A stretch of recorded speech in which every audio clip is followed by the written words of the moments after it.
তো হারা রাত গুতে আসলাম নাইট ডিউটি। তো এখন আবার ভিজাম হইলো কাপড়, গুদ মারছে। তো কথা হইলো কি আজকে তোমার নাইট ডিউটি করবে যামু, করা লাগবে হইলো কন্টিনিউ, মানে আজকে রাইতে যামু কালকে রাইতে আসবো। কুষ্টি মারছে। তো দেরি করবো না, ডিউটির কাপড় খুলে নিয়ে হাফ প্যান্ট আর স্পটিং পিনলাম, কাপড় দিবেন রেডি। আমি নজা আগে কাপড় গুলা বেজাই। তো এই যে বালতির মধ্যে অল্প পানি জল নিলাম, উপর দিয়ে দিলাম এক প্যাকেট সাপ ডাইলে নে দিলাম একটু ঘুটান। তো ঘুটে নে দেখলাম মেলা ফেনা উঠছে। তারপরে কাপড় গুলা নিয়ে দিলাম আর বালতির মধ্যে ডাবাই। তো 1 ঘন্টা মান ভিজবে দি ভালো ছাপা হবো। তো নজা অল্প বেসনার মধ্যে হুইয়া মোবাইল গুতাই গিয়ে জীবনটাই নষ্ট। তো কালকে ফোন করছিল মা, তো খবর দিল কি আমি বলে আবার নতুন করে মামা হইছি, শালার জীবনটাই নষ্ট। তো নজাই দেখি একটু ভিডিও কল করে যে শোনোটা কিরম। তো এই যে দেখো প্রচুর ঘুম দিছে আমার পিলে চাই দেখে না।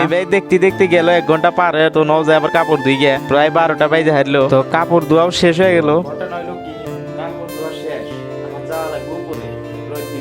তো এই শিরুটা আর নর্গের শিরুটা একই কথা, তাও হার মানলাম না, যাই কাপড় তো রোদ ধোয়াই নাকবো। তো এই যে পাইলাম এলো ছাদে, কাপড় গুলা চিপে চিপে রোদ দিলাম। তো ছাদে এসে ভালোই লাগলো, নীলা নীলা আকাশ, তার তলে নীলা নীলা বিল্ডিং, তার আবার তলে এলো তোমার মোটা মোটা রাস্তা, দেখো তোমরা।